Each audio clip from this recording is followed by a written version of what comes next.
Баршаңызға қайырлы күн достар. Бүгін медовый торт пісіретін боламыз. Рецептісі өте оңай әрі жылдам дайындалады. Ол үшін біз қантымызды, сары майымызды және балымызды бір ыдысқа салып аламыз.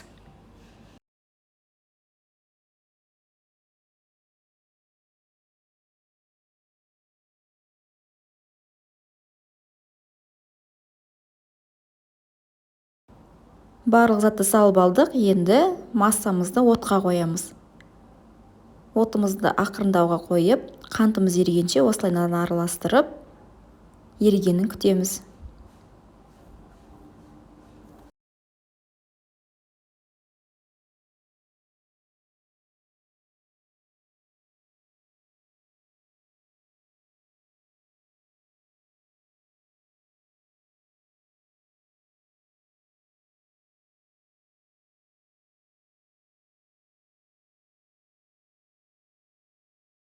Массамыз осылай қайнай бастаған кезде үстіне бір шай қасық сода саламыз. Газымызды өшіріп, жақсылап араластырамыз. Яғни массамыз 2 есе үлкеюі қажет.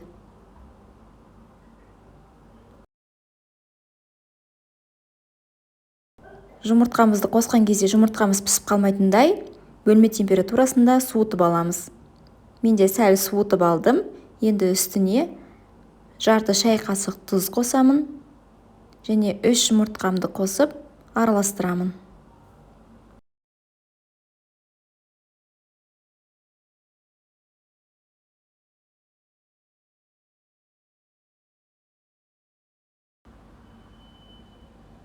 Жұмыртқамызды жақсылап венчиктің көмегімен бір келкі масса болғанға дейін араластырамыз.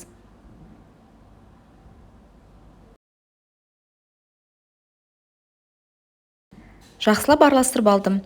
Ендігі кезекте ұнды барлығын салып, бір келкі масса болғанға дейін араластырамын.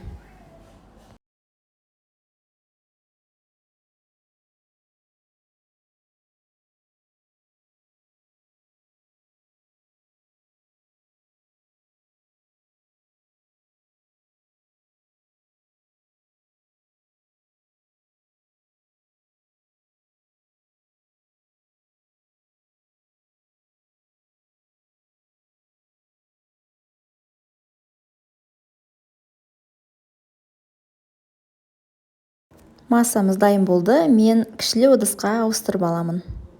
Осындай шағын ыдысқа құйып алдым затымды. Енді қызып тұрған духовкада пісіретін боламыз. Мен 5 бөлікке бөлемін. Менде диаметрі 22.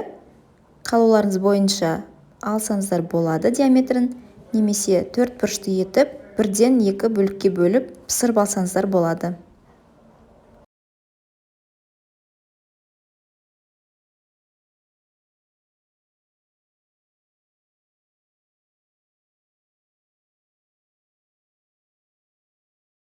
Бес бөлікке бөліп дайындап алдым. Енді қызып тұрған духовкада 4-5 минут пісіріп аламын. Осындай қызартып пісіріп алдым. Артық шеттерін қиып, осылайынан 5 қоржықты дайындап алдым.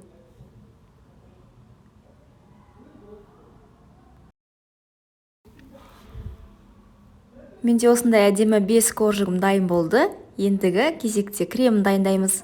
Креміне қаймақ, 20%, 500 грамм қаймаққа 250 грамм қантты қосып араластырамыз.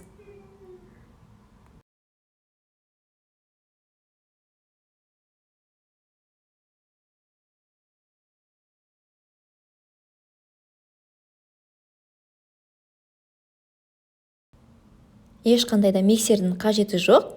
Тек қант ерігенше осылайынан араластырып дайындап аламыз кремді.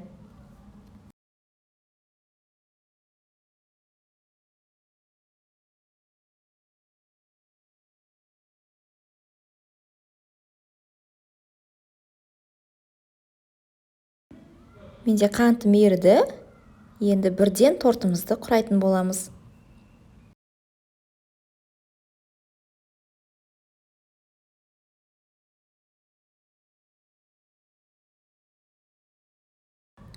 Торттарымызды мен кольцода құраймын.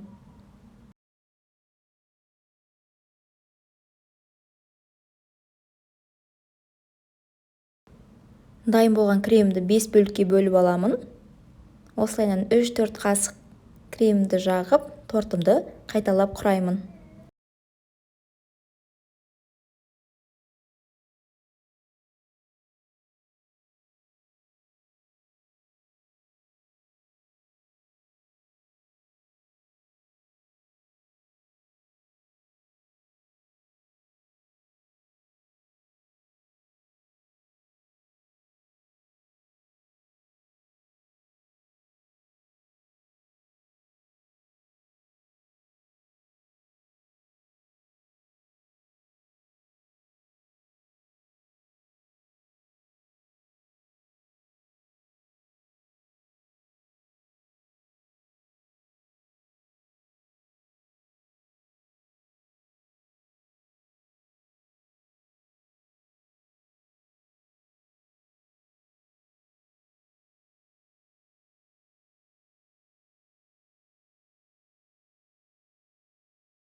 Ең соңғы кремді жағып алдым. Енді тоңазытқышқа 1-2 сағатқа пропиткаға жібереміз.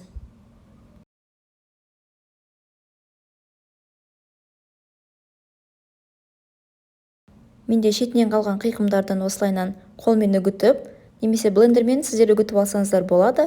Менде блендер болмағандықтан қолмен осылайынан үгітіп алдым. Тортымды тоңазытқыштан алдым. Осылайынан бір-біріне ақырындап бұзып алмай, кольцодан шығарып аламын.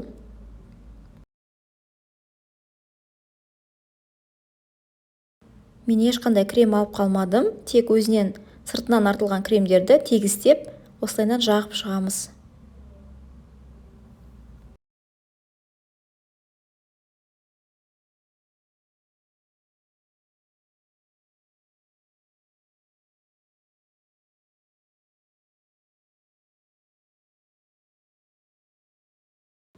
Дайындап жағып шықтым. Ендігі жаңағы қиқымдарымызды шеттеріне, үстіне сеуіп шығамыз.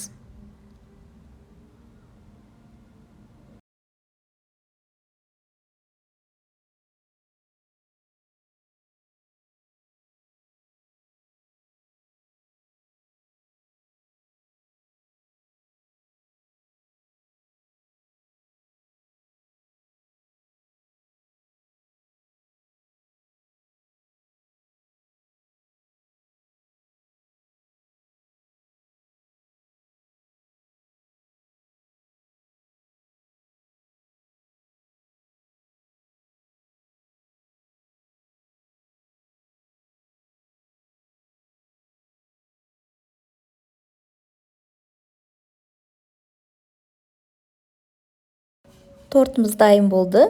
Тортты өз қалауларыңыз бойынша жемістермен, жидектермен әдемілесеңіздер болады. Мен үйде қарапайым осындай стандартный оформлениемен қалдыратын боламын. Менімен бірге дайындап көріңіздер. Өте оңай әрі дәмді. Астарыңыз дәмді болсын. Сіздермен бірге мен Ажар.